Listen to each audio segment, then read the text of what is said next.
So everyone, timing is everything, and this is perfect timing to have the debate or the conversation about psychotherapy in Norway. It's such a great honor and a privilege to welcome you here, both of you, Chris Muran and Bruce Wampold. You both arrived in the worst weather conditions we could possibly give you.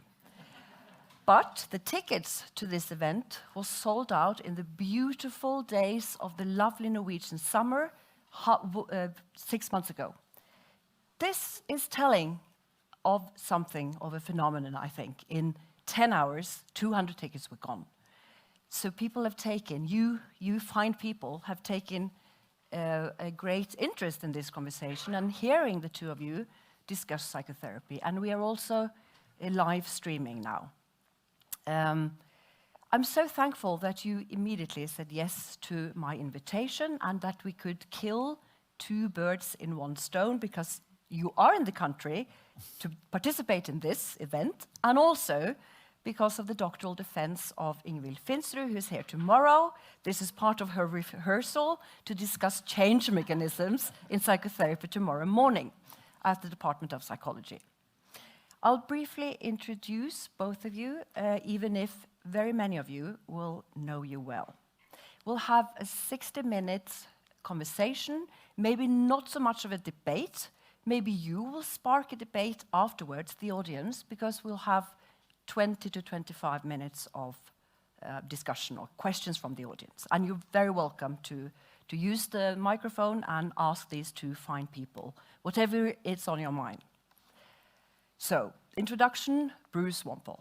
Bruce has written over 330 journal articles and several books.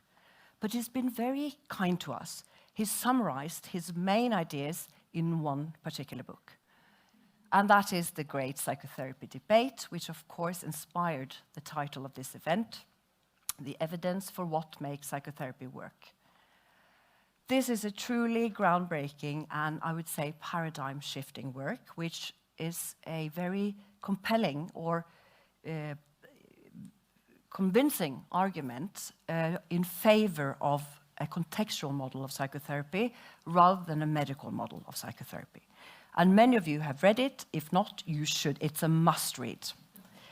Bruce is one of the most humble people I know, and I think that is a characteristic of true scholars and thinkers. I'm tempted to say geniuses. But humility is sadly out of fashion. I think you would all agree with me on that, not least you, Bruce.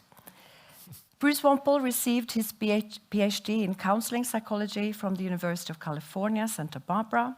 He's now emeritus professor of counseling psychology at the University of Wisconsin-Madison. He's a fellow of the American Psychological Association, is board certified in counseling psychology, is the recipient of many awards, but I'll mention some. 2015 Distinguished Research Career Award from the Society for Psychotherapy Research, and the Gold Medal Award 2019 for life achievement in the application of psychology from the American Psychological Foundation, among other awards. Bruce has also been the research director at the Modum Research Institute for many years and has been very influential in the field of psychotherapy research in Norway. And I think he's proud to call himself a Norgesvenn, a dear friend of Norway. Right, Bruce? Yes, yes, very definitely. Yeah. And then we have John Christopher Muran. Yes, I did it. I'm not sure I quite did it, but yeah, not too bad. He's another very prolific and equally humble researcher and practitioner in the field of psychotherapy. He's dean and professor at the Gordon Derner School of Psychology at Delphi University outside of New York, where he served as training director for the doctoral program in clinical psychology from 2009 till 2021. He completed postdoctoral training in both cognitive therapy from the University of Toronto and then in psychoanalysis from New York University, which I think is telling of your open mind. Quite a unique and rare combination, maybe. It should have been more common, but it's not. Chris is a fellow of the American Psychological Association, Division 12 and 29, and it's on its advisory steering committee for the development of clinical practice guidelines, which is something we'll come back to, Chris, how to make sensible clinical guidelines. Not an easy task. He's past president of the International Society for Psychotherapy Research, past editor of its journal, Psychotherapy Research, and recipient of its Distinguished Career Award, just like Bruce, and many other awards.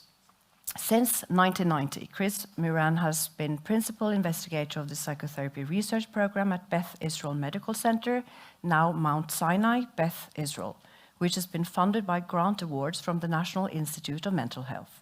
He was chief psychologist at Beth Israel for 15 years. He currently holds faculty appointments at Mount Sinai School of Medicine and New York University. In addition, he held the Horst Kessler Chair, visiting professorship at the International Psychoanalytic University in Berlin in 2022. Chris Muran has published over 170 papers and 10 books. Many of them have focused on the therapeutic relationship.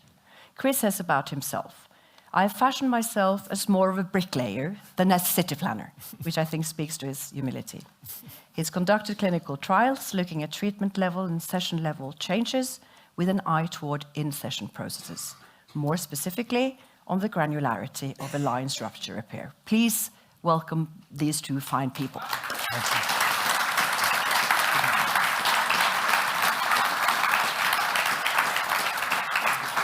So, Bruce, the first question goes to you.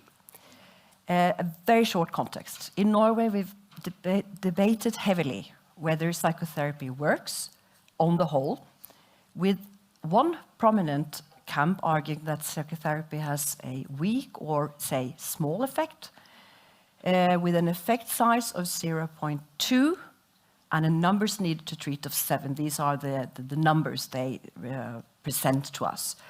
And it's been debated heavily 1 year now after a show on national television arguing that the treatment of depression is not very, in terms of using psychotherapy, is maybe not worth the while. And then we've had numbers of, on every platform, arguments back and forth. So now we have an international expert on this field. What is your take on this, Bruce? Well, please. Thank you for the introduction and for a question for which I'm passionate. So I have written that psychotherapy is remarkably effective, and I'm going to give you the evidence for that. So I was trained in mathematics and sciences, so evidence is what counts. Well, first of all, most of the disorders, the non-psychotic disorders, are not diseases of the brain. They're social problems. The topography of mental disorders are unlike physical disorders in terms of prevalence, in terms of age onset, and in terms of, well, increasing prevalence. You know, communicable diseases compared to 100 years ago almost extinguished despite what we know from COVID. But not true of mental disorders. They are caused by social environment, challenges in life experiences. So they're different, and the treatment of these disorders are different. So let's look at the evidence for the effects of psychotherapy. Well, first of all, psychotherapy, primarily for depression and anxiety, the two most prevalent disorders, is as effective as medications, okay? Except there's no side effects, adverse events, longer lasting.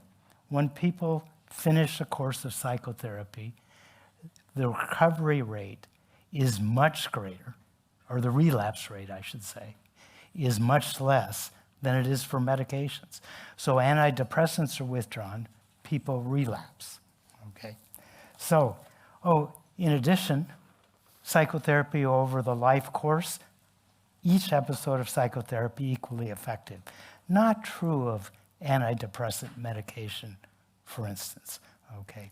Second course or third course, much less effective than the first course, okay? Psychotherapy involves the evolved characteristics of humans, the interaction between two people, the therapist and the patient, to affect change. So this is a pretty unique relationship we have in psychotherapy.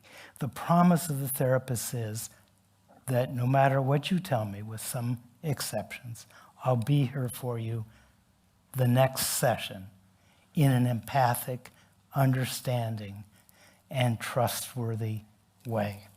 That's a pretty amazing relationship. So in psychotherapy, people learn something as opposed to medication. So we attribute in medication the effects to this pill we take. In psychotherapy, it's not just insight we achieve, it's a coping strategy, a way of dealing with the challenges in life. This is something that lasts throughout the lifespan. So now let's look at the numbers. So you mentioned NNT of 7 as kind of a minimal effect. So that means 7 people have to go to psychotherapy to have one better outcome than they would have had otherwise. So that's 6 out of 7 didn't really benefit. Well, first of all, if you compare psychotherapy to no treatment, people on a waiting list, the NNT is actually 3, okay? So 3 people need to receive psychotherapy to have one better outcome. So I'm going to mention at the end, well, we can improve on that, but still it's pretty impressive, okay? Antidepressant medication is the most profitable drug ever invented worldwide, earned billions of dollars for drug companies. Guess what the NNT is for SSRIs? 7, okay? So when we banty about the number 7 as something of a minimal effect, it's equal to, even if you accept that number, the NNT for antidepressant medication. So what's the most common surgery in cardiology? Coronary bypass surgery, okay? In the United States, I looked this up today, about 300,000 bypass surgeries are conducted every year. The NNT for coronary bypass surgery, you ready?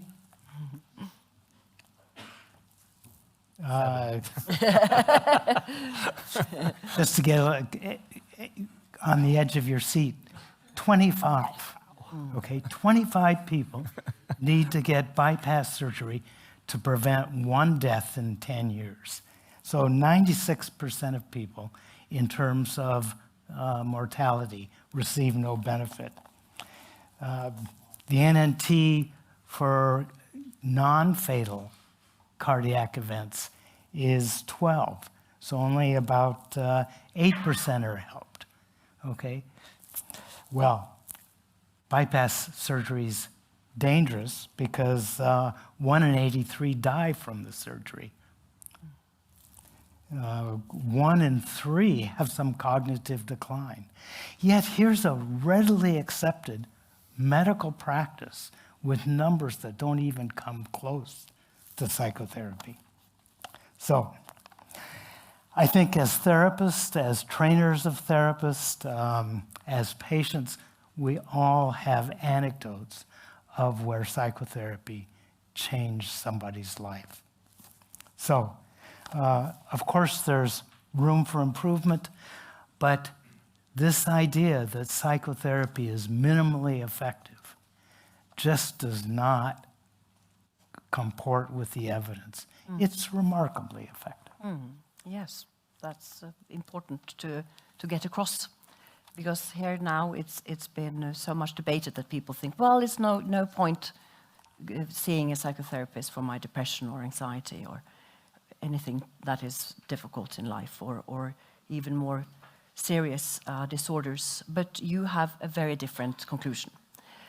So one of the reasons why researchers conclude differently is, this is a bit of a technical issue, but I just wanted to quickly say something about the use of waitlist control, because those who say that psychotherapy has a small effect also say that all studies using waitlist as a control condition when comparing psychotherapy to non-psychotherapy or no treatment exclude waitlist as a suitable condition.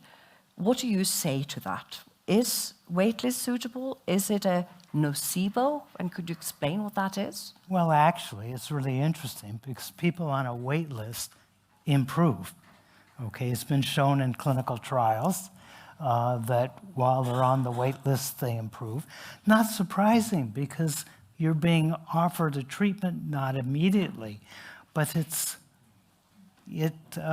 remoralizing to know that some point in the future you're going to receive the experimental treatment that's proven to be effective. Now, at Modum Bad, our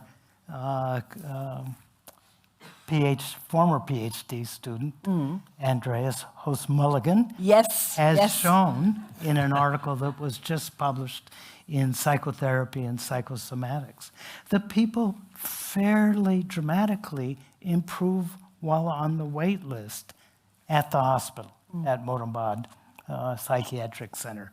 So there's this idea, well, I'm not going to receive treatment immediately, but I am taking action to do something that's in my best interest. So this idea that wait list is not an appropriate control probably is the exact opposite of what the case is. That people do improve on wait list, and yet psychotherapy still exceeds that by a sizable amount. Effect size, you mentioned 0.2, which is very small, but it exceeds wait list by an effect size of 0.8. And that was established in 1977 by Jean Glass, and it's been replicated over and over again. So any kind of claim that wait list is not inappropriate or that the effects of psychotherapy are relatively small is, in my opinion, a misreading of very strong evidence for psychotherapy. Yeah. I'll ask now, Chris, but I'll just want one more thing out of you related to this question, and that is, why is it that people continue to claim that psychotherapy is not effective and that waitlist is a nocebo, which would be, it makes you worse, hence the difference between the control and the active treatment will be too large? Why? Well, I don't know people's intentions, but let's just deal with the evidence. It's wrong. It's, I think, demonstrably wrong. And it's doing a disservice to the people we work with. It's a claim that's taking away, or at least a bad reputation, for demonstrably effective. You know, it's quite amazing. Sit in a room with another human being for 15 minutes a week in the modal model, and it's effective as antidepressant medication. Again, without the side effects and longer lasting. Yeah. Do not take this away from people. Yes, exactly. That's the implication. It's a very negative consequence of this narrative going on. So, thank you, Bruce. I'm not sure you agree, but let's hear if you agree with Bruce on this conclusion, the main conclusion. There are individual differences, but what would you say, Chris? I mean, well, first, thank you for inviting me. I think Bruce and I probably share a lot, but we've come at it from different perspectives. You know, I invoke the bricklayer because I have this experience running trials. I have some experience with meta-analyses, not as extensive as Bruce's. And, you know, I've done a lot of work looking at change on different levels, from traditional ways, from intake determination to follow-up, but then at the session level. But all this with an eye towards something more granular, which is looking at what's actually going on in the room. So I share Bruce's passion that therapy works, and I also have been really interested and feel passionately about understanding how it does work. Yes. Because I feel that's part of the equation, that should be part of the conversation. Because while I would conclude that it works, and I'm not as impressed by all these numbers, because I also know what goes into it. I also know there's a lot of issues, there's a lot of error, in meta-analyses and RCTs. And I think there's a seduction when we can reduce things to a number, that there's something absolute about it. And so effect size, now NNT. But the people who actually work to produce the data that gets used in those calculations knows how much error is in there. But the policymakers may not realize that. And then people just hear a number. I'm actually, even if it's a small effect, I'm like, great, that's actually pretty impressive, given what goes into it. But I've also been really interested when addressing efficacy is the failure rates, which are still very sobering, and you alluded to that. We can do better. And it's that recognition that's always driven me in terms of the research that we do in terms of patient-therapist exchanges and trying to understand how it works, and then that way we can affect the overall effects and improve the efficacy of psychotherapy. So that's been my orientation. So I do think it lands the same way, and I see you nodding about all the error and the issues that go into these things, and that's all true. When I say things like this to an audience of people, like currently the head of the depression guidelines from APA is now on the panel with me with APA to oversee guidelines in a more general sense. And when I talk like this, he's sitting there going, so he's perfectly aware of the issues that are in play, but there is something very seductive about a number. Yeah. So it's much more complex. It's much more complex. And I know Bruce agrees that in some ways, from the very beginning, I was involved in multivariate analyses, and my dissertation involved the application of Lisserol at a time when all the codes were still in Swedish. Yeah. So I have experience working at that level, program. and over the years, been very interested in measurement development, and I think our research program was one of the first to actually apply multi-level modeling to looking at longitudinal data some 30 years ago.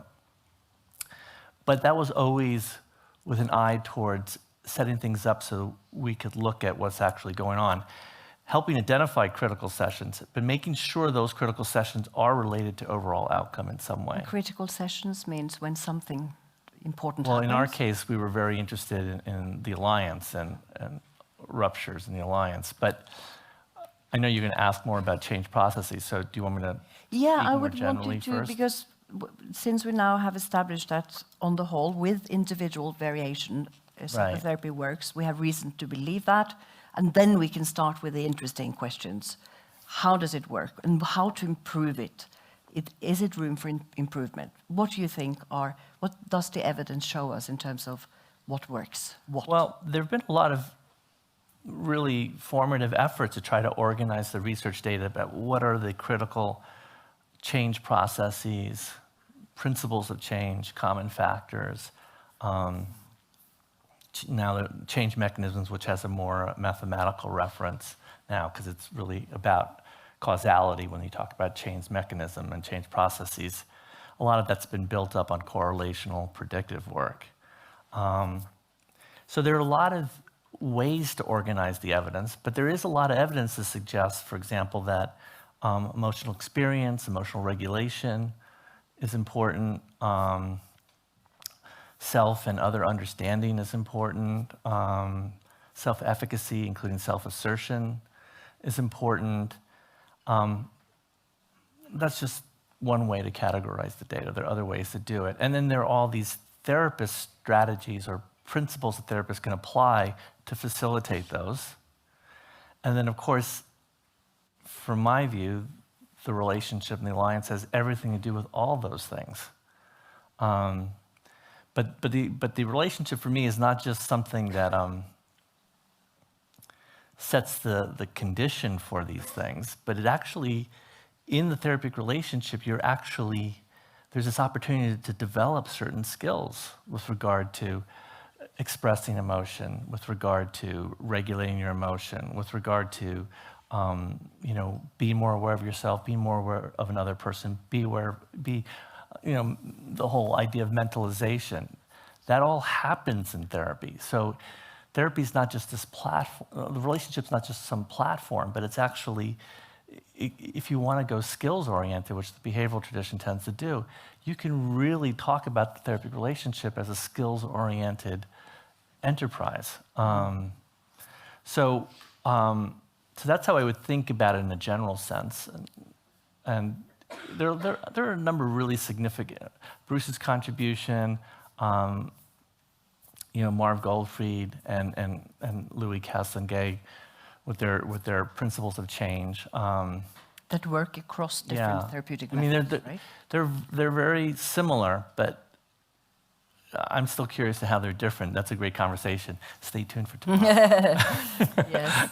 Because I'm hunting that one, because I see a lot of similarities, but there are some differences. So, but they've done a good job organizing the data.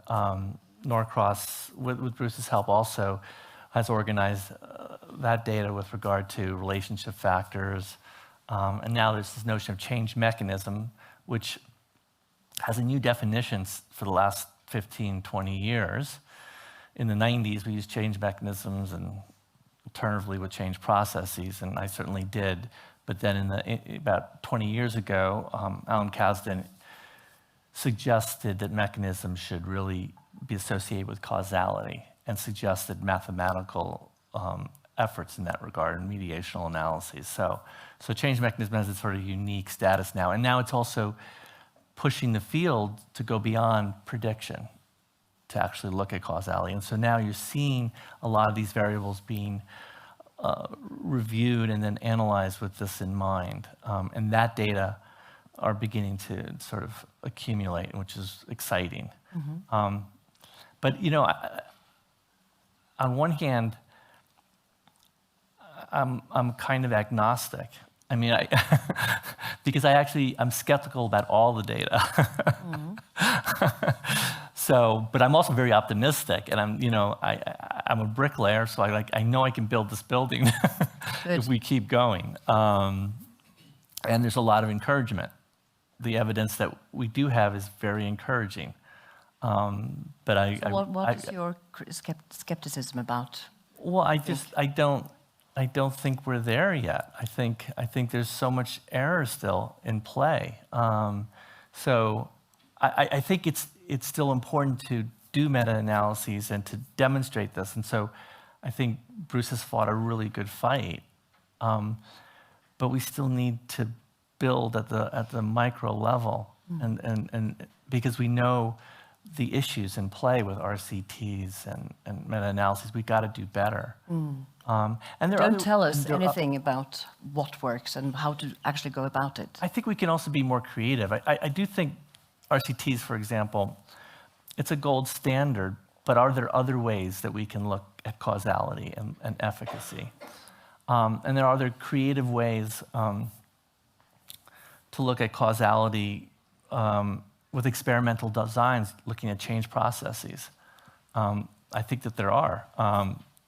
And I think our effort, where we applied a multiple baseline design, so both within and between analysis to sort of demonstrate the impact of alliance training. Yeah, I would like you to talk about that. We can talk about that later too. Oh yeah, but I want you to talk about the idea of alliance ruptures and why, if that's okay. I mean, you've done so much work with your long-term companion, Jeremy Safran, who sadly died 5 years ago, and you've continued your work, fantastic work with him. Why did you study this concept? Why was this idea of the breach or a conflict or something not going well in the alliance, in the relationship, sort of entice you? Or what was it that... Yeah, I mean, it's that Why? orientation. It's a sort of a recognition that rupture, defined in different ways, is ubiquitous. It's, you know, to be able to really connect with another is not an easy task. And, you know, that's been grappled with in philosophy, has existential roots to Hegel, for example, that we're always like embattled with the other towards, you know, both recognizing the subjectivity of the other and therefore our own subjectivity. There's always this negation, the subjectification of the other in this process. And so that's just an example, but that kind of thinking it goes beyond Hegel too, and has its roots in our thinking. So, but if you even look at the empirical evidence, I'll stick with the evidence, there are like-minded efforts. Ed Tronick's work in Looking Mother and Infant, where he demonstrated that misattunement between mother and infant occurs 70% of the time. Yep. That's amazing. But his point in that is that it's not about misattunement, it's about reattunement. And that's what's critical for teaching the child that you can negotiate misattunements or conflict, that you can reconnect with another. So there's hope, there's agency. These are very critical lessons for an infant. And there you see it right in the very beginning, there's misattunement. Yeah. And a ton of it. So without misattunement, no development, because Right. you need the sort of mismatch Right. in order to develop some capacity to deal with it. But then you need the parent, mother, father to be able to repair, and you misunderstood the status or the state of the baby, but now you understood in some amount of time. Right. I mean, Right. 1 out of 3 or 4 or 5, whatever, and then it's okay. Right. So right. good enough is Oh, absolutely. best. I mean, I know Winnicott referred to a moment when the mother has to be perfect, but like many things that Winnicott wrote about, he wasn't very clear about that. Yeah. Otherwise, he talked about being good enough as being essential. So, but for us, rupture seemed really important. And then there was all this research demonstrating the importance of the alliance, and Bruce's work has affirmed that, how critical a variable it is. So when we were looking at how can we do better by therapy, looking at the change processes and which change process would be really critical to look at, suspect number 1 was the alliance. But we wanted to go beyond just prediction, and this isn't so humble, but we kind of fashioned ourselves as a second-generation alliance researcher. Yep. But we really wanted to go beyond just saying the alliance is important. You know, clinicians, I mean, there's an old expression in New York, which is really old and dated. It's like, that and the token will get you a ride on the subway. Okay, so the alliance is important really isn't enough for clinicians. And so we wanted to really understand what rupture repair was, because we wanted in the end to provide data that was really clinically useful, like when-then data. Like when this happens, then you can consider this. That was always our goal. That was what we were aiming for. We needed all the other levels of analysis, so these all are important, and we never really wanted to do something without demonstrating its relationship to overall change. But for us to be able to define rupture repair was primary. This was driving. And then subsequently, seeing the impact of training therapists to recognize ruptures and to repair ruptures as we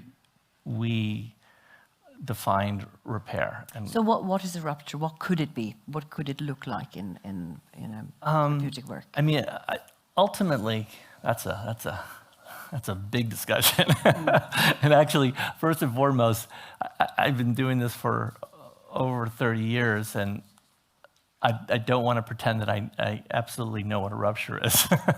It's an evolving definition. But with that said, we have found it useful to distinguish between withdrawal ruptures and confrontation ruptures. And it's an old distinction. Actually, Bruce came from the Sheffield Project too. Heather Harper was doing research with, I think, David Shapiro, and used that distinction. But that distinction, I'm hesitating, but you can really tie it to so many other things that have been demonstrated in research and clinical theory and philosophy. But withdrawal ruptures and confrontation ruptures. And withdrawal ruptures are any movements away from the other, but also away from the self. So a movement away from the self, what is that, Chris? Well, that means like dissociation, essentially, moving away from one emotional experience. If you're experiencing anger, and then all of a sudden you move into an anxious state because you can't sit with anger, that would be a withdrawal rupture. And it would have an impact on the other because the other wouldn't, it would be hard for the other person to empathize, to truly understand where you're at. Nobody likes disowned anger too. No. And then withdrawal from others, sort of obvious example of that would be minimal response, topic shifting, even going silent, things like that. Withdraw from Yeah. contact. Yeah. Another example of a withdrawal from self is the content affect split. And what that means is you could be talking about something really sad, but you might have a smile on your face. You would call that withdrawal in a way. Withdrawal. Yeah. Because in some ways you're not connecting with the sadness that's reflected in the content because there's some smile on your face. So you're ultimately, for a therapist, you'd want to understand how is that being processed? What's really actually going on for it to be experienced and expressed in that way. So those that's are withdrawal, withdrawal. yeah. And confrontation is, as you would expect, but any kind of criticism about the process, the therapist shoes, all kinds of examples like that. Originally, we were very focused on patient communications in this respect, patient behavior. We always knew, however, that therapists engage in rupture as well. Therapists withdraw, therapists confront, therapists coerce the patients all the time in terms of this is why I think some of the data, some of the research on transference interpretation has been mixed, because some expressions that are transference interpretations come across as critical or blaming. Therapists might use that in a moment because they're feeling, defensive. And they end up coming up, if a patient says that you're not listening to me, and a therapist might say, well, isn't that what you say about your partner? Okay. That would be a movement away from the moment that might feel too uncomfortable for the therapist. So that's what we mean by confrontation. And the evolution of our work is then now we actually study both patient and therapist confrontation. Yeah, okay. And Both of patient those therapist initiated. withdrawal. We want to see both of them in play. So this gets to my illusion earlier of in our work, we really end up doing a lot of mixed methods. So we do a lot of what I mean by that quantitative and qualitative work. We really want to pursue a rich description, which is an anthropological reference to an anthropologist, Clifford Geertz, always trying to give something very rich to what's actually going on. So that's always been our pursuit, but in that, we end up developing measures. And one of the measures that's come from that is the 3RS, the rupture resolution rating system that my colleague Catherine has been the lead on. And that's an evolution from all our work. We began using other measures. We did very intensive task analyses of what rupture repair looks like. We continue to do that. We've used measures of emotional experience, we've used measures of interpersonal process, vocal quality, but all to this end of like keep trying to understand it better and better and develop more measures to help that and replicate. Yeah. You know, it's amazing. Jeremy and I used to always laugh because there's this 1996 paper we did on rupture repair that gets cited over and over again. And it just involved 16 sessions from 8 cases. Yeah. It was very intensive. People cite it like it was definitive, but like everything, it needs to be replicated. So that's what led to the need for a 3RS measure so that we can do more replication. So have you found, so in that what are your main findings in this line of research? Well, I think what we've demonstrated so far in terms of rupture repair is there are a number of different pathways that we've defined. One is very, very similar to what Tronic talked about in terms of misattunement, attunement. So misunderstanding the patient and then a simple 2-step move. Oh, I thought you meant this, now I get this. It's a simple repair. We all do it. It's good therapeutic practice. Then there's the renegotiation of a task. Again, I think we often do this. We ask patients to engage in a certain thing, and they may balk in a dramatic way or a more subtle way, and then we either change it completely or we tweak it or we explain it. So this is what we would describe as renegotiation of the task. And then the third pathway that we've demonstrated, and this refers to the 1996 paper, is what we call the expressive or exploratory pathway, where you use the rupture marker really as an opportunity to explore the patient's internal world. You know, make a bid for talking about what's going on in the here and now and trying to unpack the patient's experience with regard to you. And then that invariably involves the therapist being willing to also unpack their own internal experience of what was going on around the rupture event. Disclosure? It could use self-disclosure. Yeah. Doesn't have to, No? but we definitely have a bias towards affective self-disclosure, not anecdotal. So telling or like, explaining you know, how you... I'm feeling on the defensive right now, you know, I hear what you're saying, and I'm confused. There are a lot of different ways to talk about it, your own experience. But it's critical to introduce your experience so that the patient can sort of understand where you're at and then helps them understand where they're at. And the research has also shown us that expression begets expression. So there are many therapists here, I think, and when it comes to talking about the rupture, identifying it, we have this discussion, I think, between therapists. How much responsibility should you take when the patient feels misunderstood?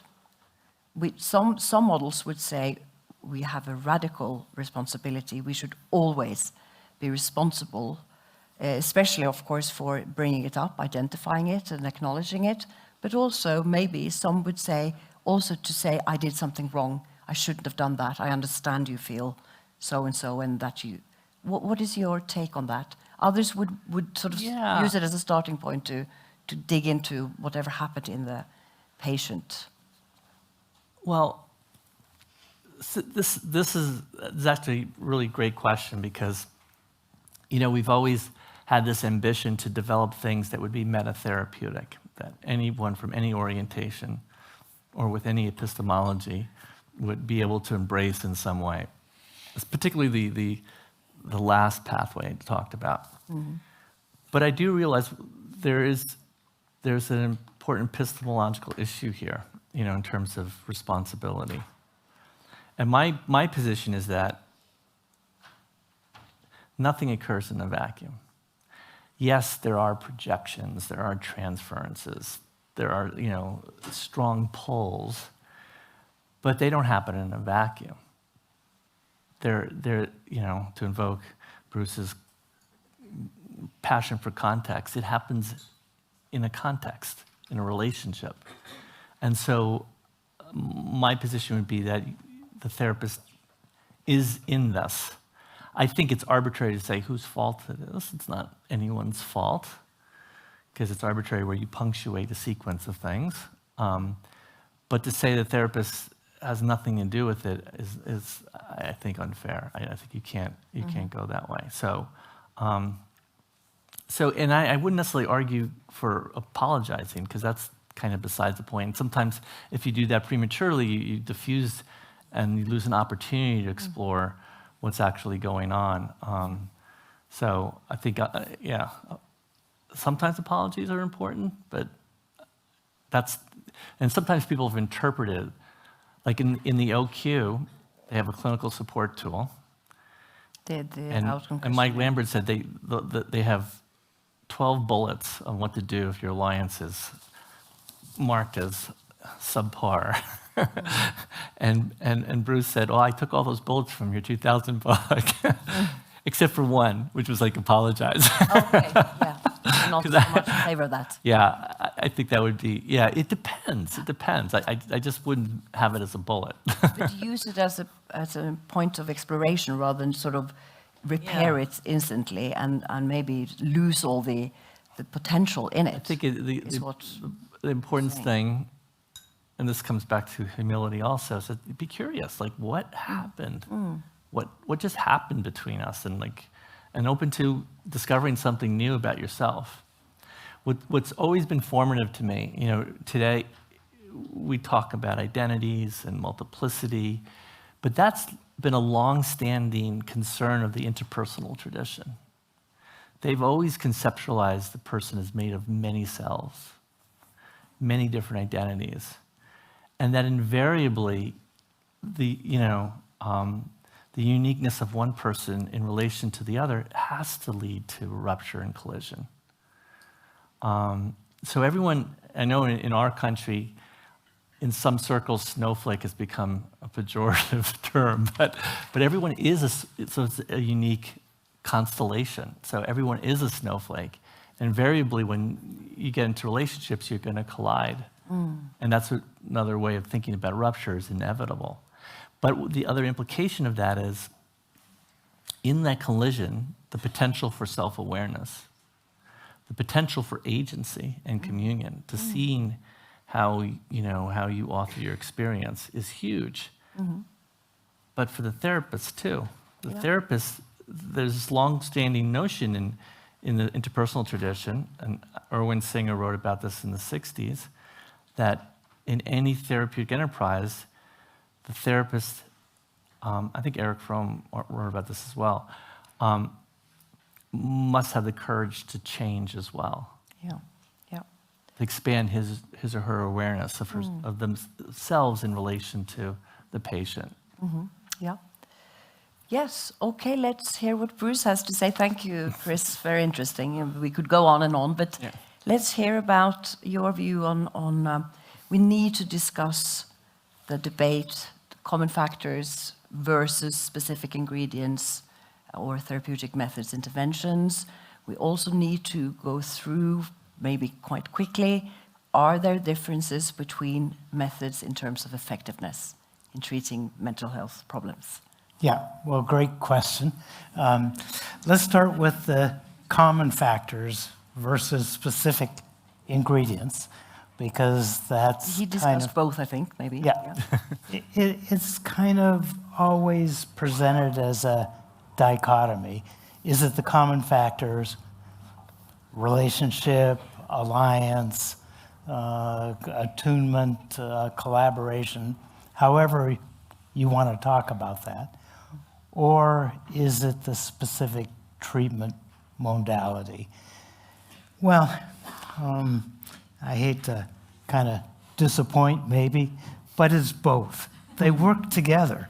One of the common factors, and this goes back to Jerome Frank, is having a coherent treatment program that the patient believes in and understands how, if they follow through on the process of therapy, will lead to change. It's the attribution of benefits to one's own hard work.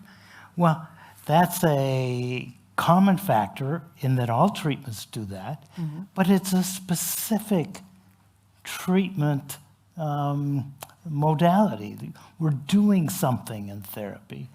So often training beginning therapists, they're really good at relating.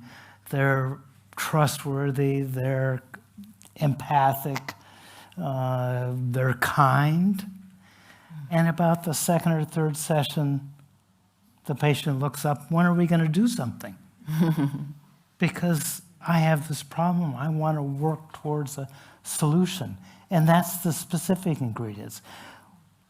What's interesting is it doesn't really matter which specific ingredients, as long as it leads to something that is helpful, healthy, and the patient learns something new. So in CBT, think about the world in a more adaptive way. Interpersonal therapy, work on intimate relationships with other people. In psychodynamic therapy, it might be experience and tolerating difficult emotions that have been avoided. Those are all things that are pathways to change and lead the patient to learn something new about how to deal with the world. Okay, so does this mean, or the implication of this, is that could a therapist just stick to one model because they all work quite well? I mean, equally well, they will, as long as they bring about learning and transcending some old pattern, something The problem stagnant. with only knowing one model is it's going to work for those patients who believe in that model.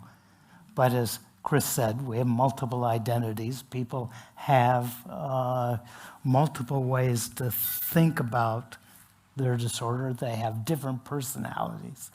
So the effective therapist will be flexible and may do different things. Well, I should say will do different things with different types of patients. Yeah. So it's matching and presenting a way to work But that is do they- consistent with the attitudes, values, culture, race, ethnicity, however you want to think about those identities of the patient. But that sounds like, do you need to know all potential methods, all interventions, or some methods, Well, and then adapt? You Jer- always need this Jerome adaptation. Frank said you need to know 2 or 3 to be able to use one that's in accord with the patient's attitudes and beliefs. But the other thing is that the effective therapist is very persuasive. So I come in and say, I don't want to do cognitive behavioral therapy. I've read about it, it's just, but a really good cognitive behavioral therapy is persuasive in convincing the patient this is a useful way to work. So it's a combination of being attuned to what the patient wants and needs, and being persuasive about the way we're going to work.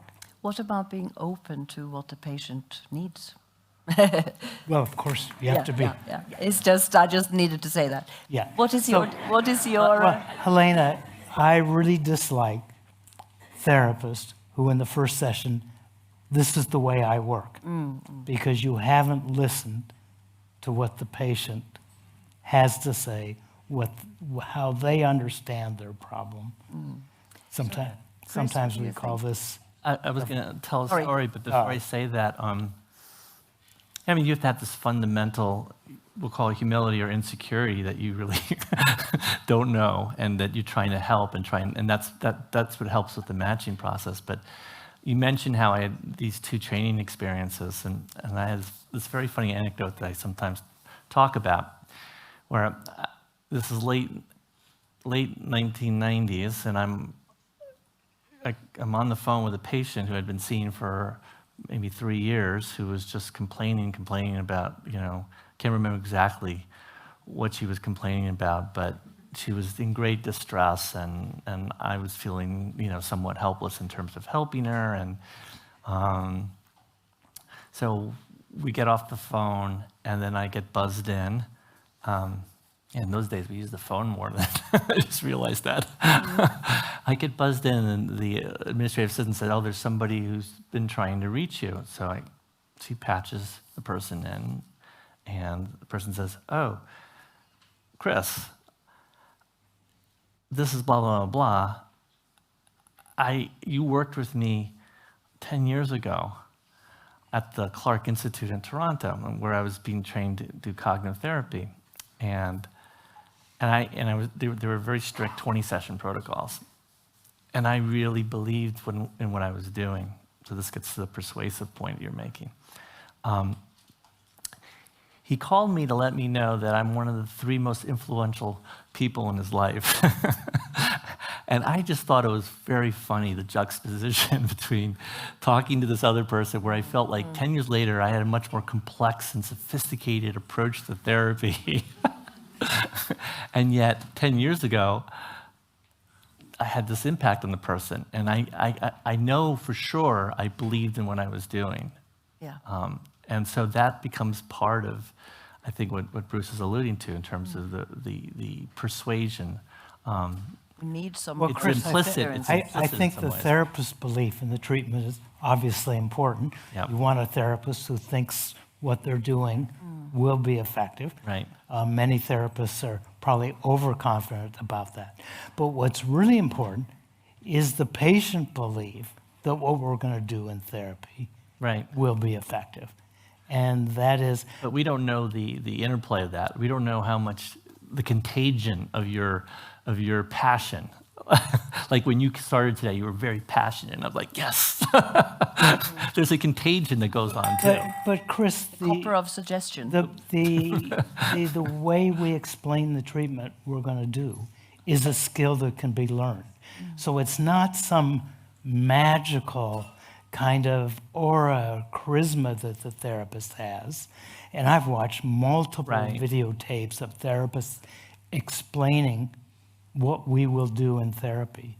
It is a skill to be learned. But you can do it. It can't be scripted, though. I mean, it can't be scripted. The affect has to be there that supports it. But that is a skill. Yeah. And it should be practiced to be persuasive to do this. Yes, there has to be an affect to it, but that, again, is something that can be practiced. I know that's a little controversial. No, that's for our next debate. Yeah. But because it's a great question. Like, how do you practice that? How do you teach that? How do you impart that? Because, like for one of the, and I do spend a lot of time thinking about training. I didn't talk a lot about what we do with training, but I do have this appreciation for trainees, especially when it comes to rupture repair. We're one of the lessons is to tolerate not knowing, tolerate ambiguity, tolerate all that anxiety. What helps to tolerate that is some faith that that's going to be important to resolve a rupture. How do you impart that when someone doesn't, it's easier for me now than it was 10 years ago, 20 years ago, 30 years ago, because of, to just tolerate not knowing, being comfortable with that. Whereas when you're up and coming, all the pressure is knowing and being competent, being expert. Everything in our field is about that kind of pressure. And yet part of being expert is being humble, being good with not knowing. But Chris, how do you reconcile that observation with the fact that therapists do not improve in terms of effectiveness over the course of their career? because you're really implying that this experience, this sitting with not knowing, is important for therapist development. Yet when we look at the outcomes of therapists, they don't improve over the course of their career. Well, because I think, again, as I alluded to, there's so much error in trying to study something like that. But one of the things that I imagine makes that difficult is people get enamored with their skills and they get locked in. And there is evidence of that it's very hard to train senior clinicians. So I do think that they get locked in. And so we'd have to have a really extensive talk about how to actually study that and what we would control for. And because I understand why you're asking that, but it's complicated. But I think there is something about people getting overconfident. And I'll give you, I don't know why I'm going to go here, but I love tennis. I've loved tennis my whole life. And I'm particularly impressed with Rafa Nadal. This person, to me, he's Zen in some way because he's so freaking humble. And it affects everything he does, including, in a point, he never actually gives up. He'll hit an amazing shot and he'll reposition himself quickly. That's to me like part of his humility. It literally doesn't just affect how he experiences winning or losing. It affects everything he does on the court. And so he'll hit a great shot and he'll reposition himself, or he'll close and make the next shot even easier. It's an amazing thing, but when you listen to him being interviewed and talk, this guy's ridiculous. I don't know how his parents did it, or his uncle did it. He's off the charts humble, and yet he's also incredibly confident and capable. Okay, well, I'll challenge you about Nadal because Oh, no. As long as you don't talk. you can He's injured right now. Don't do that. you can read about his practice routine. You think he's the best tennis player in the world.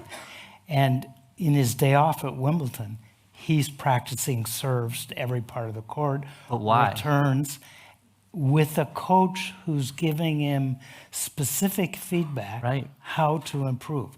So maybe the humbleness, professional self-doubt, is not sufficient in itself. It's that it leads to practice. Absolutely. To I improve. would never argue it's one thing. I would never do that about anything. Yeah. But the humility drives the passion to do that. I've seen him practice at the U.S. Open. It's and everyone marvels at it. His competitors, they watch it. It's like he's playing the fifth set of Wimbledon. So he's an embodiment of like practicing under pressure, like no other. But I think humility is a critical ingredient of that. He's just never satisfied, and he'll talk about it. And you know, I've lived and died watching him play, and when he loses, I just want to hear his presser at the end because then I feel better because he's so like I gave it my all, and it's like. Yeah. But after losing the Australian Open, he says, I have to go home and practice. Yes. Yeah. So No, this exactly. brings me to But- the yeah, last topic exactly, before we exactly. let the audience We're not deliberate disagreeing. practice. You're trying to, but we're not. What do you think of our great Casper Ruud? What? What do you think of our great tennis player Casper Ruud? Now that Oh, I have you here, I love him. yeah, he's got the humble attitude as But you well. understand he's a protege of Nadal. Yes, I know. I thought about that. So let's discuss deliberate practice. Yeah, because I think it's a really important thing. Yeah. I mean, how to again, optimize training, how to maybe improve outcomes, and use this kind of thinking in terms of being such a good expert as Nadal well, in our field. Look what I did. I brought Rafa into the room. Yes, yes. Anders Ericsson, who spent his career studying experts in field, and experts are defined as somebody who's not necessarily the best in their field, but whose performance gradually increases over time. And what he discovered was, across multiple fields, chess, athletic performance, musical performance, surgery was deliberate practice. And deliberate practice isn't just like, I'll see more patients, I'll have more experience. It's identification of particular skills to learn. Could be alliance rupture, it could be empathic statements, it could be Tim Anderson's facilitative interpersonal skills. But it's identification of the skills that I need to be able to apply in a variety of challenging situations with a coach who helps give me feedback. And the part that is really hard to do in our field is repetitive iterations of this behavior. So usually in supervision, we meet with the supervisor, may point out something in our session that we could do more effectively, but we don't practice it. We wait till the next time it occurs. 2 months later, we're in the same situation, and we go, did it again. Did the wrong thing again, because we didn't get that chance to practice. So Nadal doesn't just say to the coach, when you release the ball, it was too high on your serve.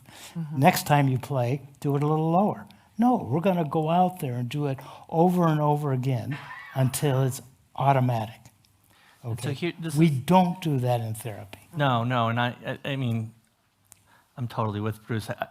So with our alliance-focused or rupture repair training, from the very beginning, and we, some of this was due to Jeremy's roots in the experiential, emotion-focused Gestalt world. Some of it was in response to what happened with the Vanderbilt 2 study, where they really trained therapists to identify maladaptive patterns, and they really got unfortunate results, very mixed results. Didn't make a difference. They got, interestingly, they got therapists to adhere more, but they became more rigid in some sense, and so it didn't actually improve the interpersonal process. So in the 90s, we did a lot of thinking. In the 90s, we definitely, and this was before deliberate practice really took off, but as it took off, it was like, oh, this is really comparable and synergistic. But we were mostly and primarily influenced by the experiential learning literature. And then you can fit deliberate practice within that. It is interesting to see what's going on with deliberate practice. So in our alliance-focused training, the heart of it is experiential work. The heart of it is practicing, but role-playing specific interactions with patients. But this is the thing that is tricky and I think distinguishes what we're trying to do in therapy from what Erickson primarily was looking at. And I think what's useful here is to think about this distinction that the cognitive scientist Robin Hogarth made between kind and wicked learning environments. So kind environments are where patterns are repeatable. Like a tennis or squash, there's certain patterns that you can expect and work on. Tennis, it's a big serve, big forehand, or there's could be certain patterns, and then as people get good and you face people like a Djokovic, then you want to start changing patterns or changing levels and different things. But there's a limited array of possibilities. On the other end of the spectrum, you have wicked learning environments where things are very unpredictable. And this is where human relations lie. Psychotherapy. Right? And psychotherapy would be a little bit closer, but still on that end for me of the spectrum. So, and then if you think about how I described the complexity of the individual interacting with the complexity of the other individual, it's hard to, practice without an eye towards that specific encounter. This is my concern with all the deliberate practice efforts, which are like kind of, they pull it out of context a little bit. And everything is about, it's like my one concern with Paul Wachtel's book, Therapeutic Communication. Paul in the introduction said it's all about experience ultimately, but here are the best ways to say things. I promise you, you could take the best way to say something, and if you're angry, it'll come across. The anger will seep through. So there's just so much. So for me, what should be practiced is about self-awareness and self-acceptance of your experience. So let's take anger, for example. Being aware, and this is difficult for therapists to be aware of because no one wants to own being angry. Therapists are probably particularly ripe for dissociating anger because it's sort of, they're not supposed to be doing that. It's unprofessional, blah, blah, blah, blah. And given the power, Yeah, symmetry, and so on. getting someone to be more aware, this is where we invoke mindfulness, more aware and accepting of their anger in relation to the patient, then that permits them to be able to respond better in that. But so for us, it's, you practice that, but in the end, the final analysis is in that relationship. So it's difficult to transfer Yeah, this knowledge. I think we have Let's to be just say careful. I fundamentally disagree with you. Okay. Now I the debate think- comes. That's okay. I think awareness is important, Yeah. but we in our field overemphasize that introspective part of the therapist and underemphasize actual skills that need to be able to be enacted to be an effective therapist. To rehearse. Yeah, Or to Yeah. I mean, in the end, it's a matter of emphasis, and I'm, again, not an either-or person. Yeah. So if you're just working on the skills out of context, it's Not gonna out take of you so far. context. It's going to take In you so far. context. But I've seen some of these books on deliberate practice. It's out of context. Okay. It's You have not. some, It's not in relation. This is to be continued, 'cause I think it's a very important Oh, point absolutely. in So you- learning our craft. Yeah, yeah. So you think it's very promising in terms of improving effectiveness and training better therapists. You are a bit more skeptical about Well, no, whether I think unless I misread this, we definitely agree we need to do better by training. We definitely agree that experiential work is probably important to do. And then I think the question is, what is that experiential work? What's the best experiential work? That's where we might be butting heads a little bit. So we're what was the artist Meatloaf? 2 out of 3 ain't bad. yes, that's it. Well- So I think Helena, you called this the great debate, so we had to have some. that's good. Yeah, I'm very happy about that. In fact, and these are difficult issues. How to actually to use practice in a sensible way when what you're going to do ultimately is to interact with another human being. So whether we can rehearse or practice like musicians do when they later go on and improvise in jazz scenes. Yeah. They do practice little things and then go out and then they put it together, or whether it's difficult to practice without the patient. But let's say that you need to be open to practice and to be responsive to the cues that come from the other person, absolutely. as well as from So within. for me, the most critical skill to practice is awareness, but that's not the supervisor telling the trainee what they're experiencing or what they should be experiencing. They need to role play and play it out. But what does that ultimately do? All that does is, for me, is greases the wheels because the patient needs to be in play ultimately. So the role-playing, empty chair work that we do is all about cultivating self-awareness in relation. In the same ways what we do with patients, we're doing that with our trainees. That's the most critical skill to me. Yeah. So I think we want some response from the audience. And Ole André, my colleague, he will. I hope you have some questions for Chris and Bruce, and it's open now. And I hope you can just raise a hand or whatever. Yeah. Well, we hope we gave the audience Didn't have any. I think we warmed up. some. Yes. Yeah. Let's have a question. welcome. Yeah. We have a question here. This is maybe a little bit related to granularity and context and richness. I've heard some philosophers and philosophically inclined psychologists criticize the lack of conceptual clarity in psychological therapeutic research. And I wonder if there is a tension between the contextual richness of psychological phenomena and the need for conceptual clarity, which can inform like central research questions, if that makes sense.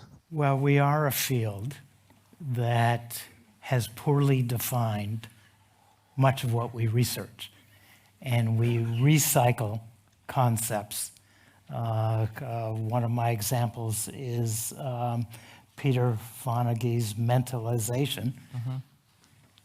Well, we study theory of the mind. They're very similar. He talks about epistemic trust, Right. not much different than the Rogerian Absolutely. conditions. Yeah. So we need very much conceptual clarity about what we're actually talking I think we got to keep going back and forth, right? From, I mean, we take ideas, and I think sometimes we bastardize them, or we forget the original contribution. So take Greenson's tripartite model, right? Real relationship, transverse relationship, working alliance. One of the important points he made was, this is conceptually interesting to talk about the differences, practically impossible to distinguish. And yet there's so much research done that kind of treats them separately. Similar with Borden's definition, he identifies kind of three interdependent factors, but he spoke about how dependent they are to each other. And actually the research, if you look at Hatcher's research, for example, really suggests that. But even Adam Horvath, who contributed significantly, says we've got to also go back to theory and keep refining. It's like it shouldn't be we talk about being both and here. We have to go back and forth. So I think your point is really well taken, and I think sometimes what happens, researchers, we take a concept, we run with it, we turn it into a measure, we destroy it. Something gets lost in translation. Something gets lost in translation. You take a complex concept and you reduce it to a self-report measure or something like that. And there has to be this back and forth. So in the same ways, I don't think this is controversial. We should be dialoguing with other stakeholders, with clinicians, patients, as researchers. We have to be dialoguing with theoreticians. There has to be more back and forth dialogue. And then I think things can get richer that way. So I don't know if that answers the question. Great. I think, yeah. Let's hear more questions. I was also wondering about the specific ingredients versus the common factors. How do you distinguish specific ingredients from placebo if the only reason they work is because of the patient's belief in them? Well, Bruce? 95% or more of the effect of antidepressant medication is placebo effect. It's the belief that this is going to be helpful. So let's not denigrate, and it's not just antidepressant medications, it's across the whole pharmacopoeia that expectations are extremely important. The placebo research is fascinating. There's So, psychological mechanisms. yeah, we shouldn't denigrate anything that works through expectations. Very powerful. And Irving Kirsch's idea about life's experience is formed by our expectations of our experience. So that's the first point. The second point is that expectations about the treatment and belief in the treatment extremely important. But in psychotherapy, we go one step further, an important step, and say, okay, those expectations come from enacting something different. We're learning to do something. is not just behavior, thinking about it, feeling something different. And that's a learning experience. So corrective emotional experience is one of the, the list of processes. But it's a learning that we do of how to think, act, feel differently in different circumstances. And so it's a placebo in some regards, but it goes beyond that. Yeah. So you disagree with the premises of the question in a way? Not necessarily. I don't mind someone to say, well, psychotherapy is a placebo.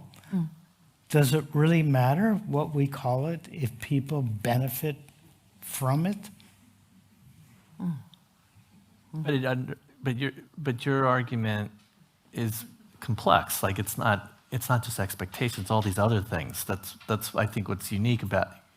That's where I think you really advance this discussion more with that. So it's not just expectation. It's all these other things, elements as well. And let's not tease things apart, which we do.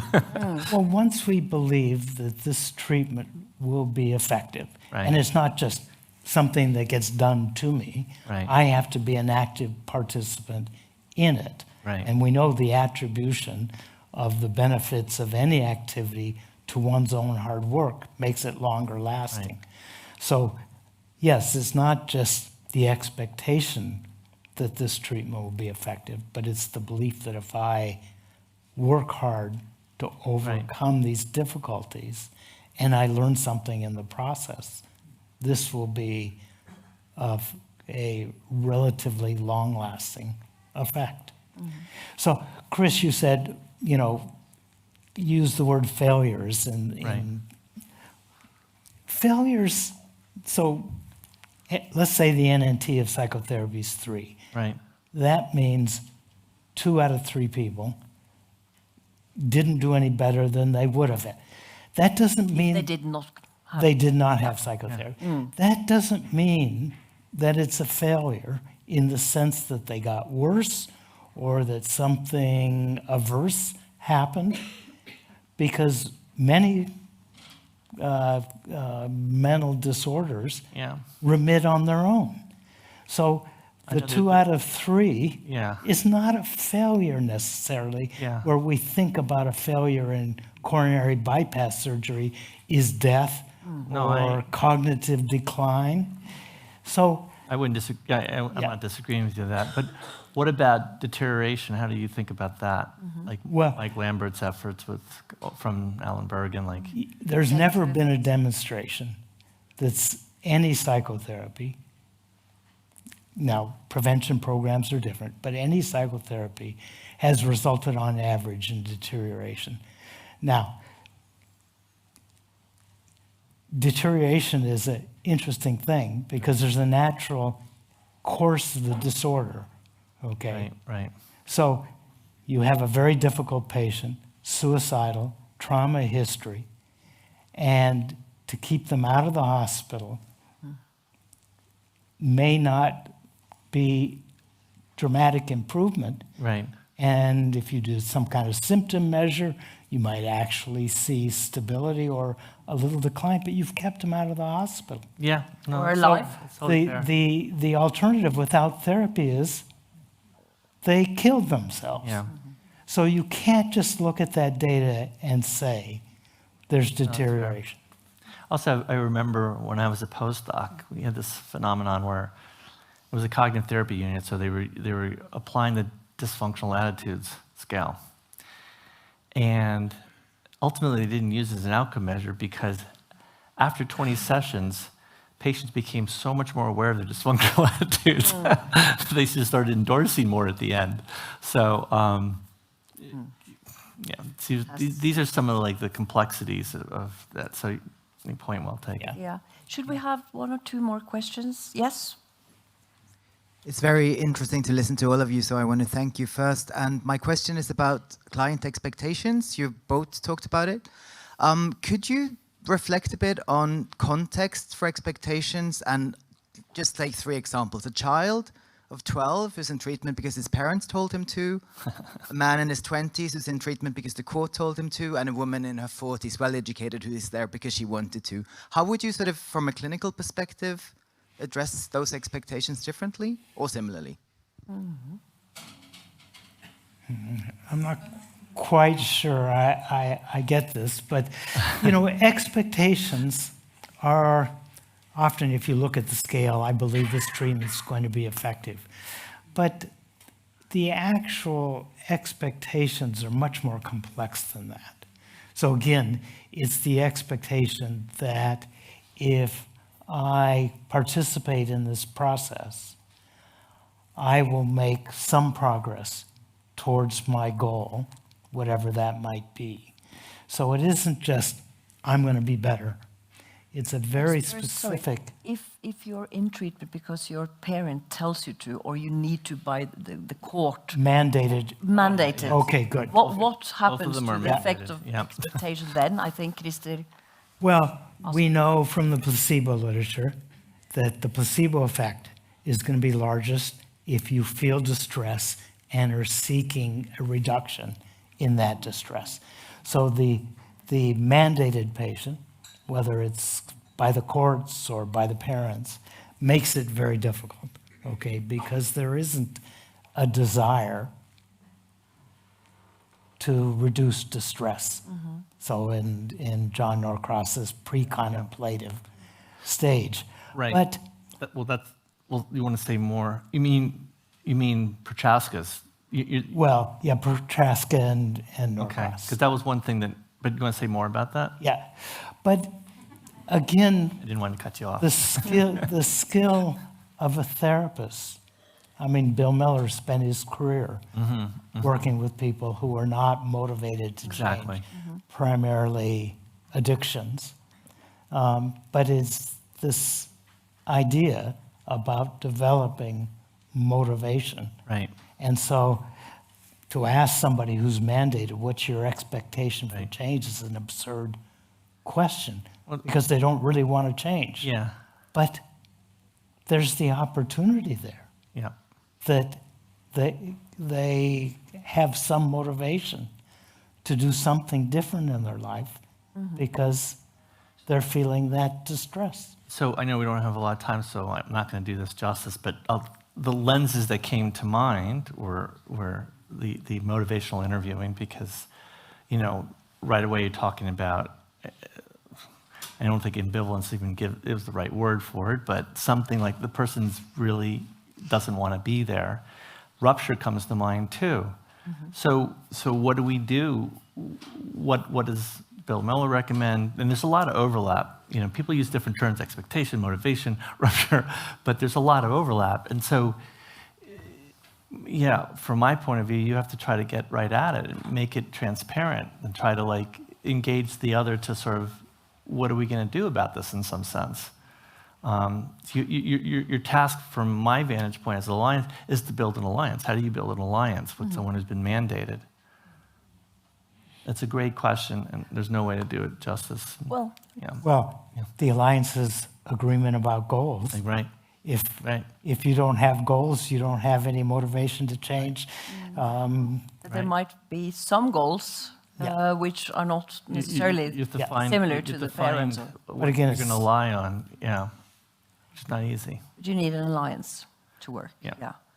So I want to thank my two fantastic people here at the podium, Chris and Bruce, for a very thought-provoking and very interesting conversation, which could have gone on for a long time. And for you people coming here and joining us in this great psychotherapy debate. Thank you so much, and thank you for organizing.